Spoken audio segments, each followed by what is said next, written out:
এখন আমরা গোপীনাথ বাড়িতে এখন গোপীনাথ বাড়ির কিছু ভিডিও দেখাবো আপনাদের। এটা শিলাইদা গোপীনাথ বাড়ি, পুরনো বিল্ডিং।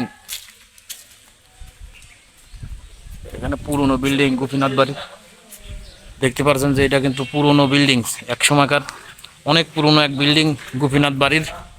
তো এই গোপীনাথ বাড়ির এই পুরনো বিল্ডিং আপনাদের দেখানোর চেষ্টা করতেছি। এটা বহু বছরের আগের, এটা এখনো কিন্তু এইভাবেই আছে। এখন ভাঙনের ভিতরে কিন্তু গাছ অলরেডি দেখতে পাচ্ছেন। এটা কিন্তু কুমারখালী সেই গোপীনাথ বাড়ি।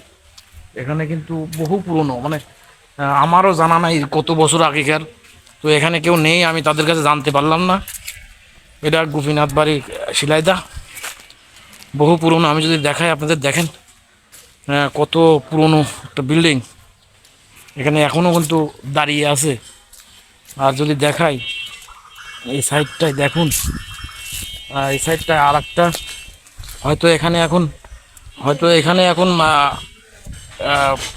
কোনো বিষাদর কোনো পোকাচোকা থাকতে পারে। তো আমি ভিতরে যাই দেখালাম না, কিন্তু আপনারা অনুমান করে নিন এখানে হয়তো ঢোকাটা ঠিক হবে না। তো আপনাদের এত রিস্ক নিয়ে কিন্তু আমি এই জঙ্গলের মধ্যে দিয়ে এই ভিডিওটা দেখানোর জন্য চেষ্টা করলাম। এটা কিন্তু আমাদের কুষ্টিয়া যে কি বলবো, রবীন্দ্রনাথ ঠাকুরের বাড়ির ওই পাশেই। এটা শিলাইদার মধ্যে পড়ে এই গোপীনাথ বাড়ি। এটা অনেক পুরনো একটা, কি বলবো, দেখুন চারিদিকে সেই শুনশান জায়গা। মানে কোনো লোক নেই, জন নেই, শুনশান জায়গা। এটা কিন্তু কি বলবো, এটা কিন্তু অনেক পুরনো একটা জঙ্গল। এটা অনেক পুরনো একটা জঙ্গল, চারিদিকেই এভাবে দেখুন কিভাবে জঙ্গলটা, এই জঙ্গলের মধ্যেই কিন্তু এই বিল্ডিং, এই পুরনো ভাঙাচোরা সেই গোপীনাথ বাড়ির সেই বিল্ডিং। তো অনেক পুরনো।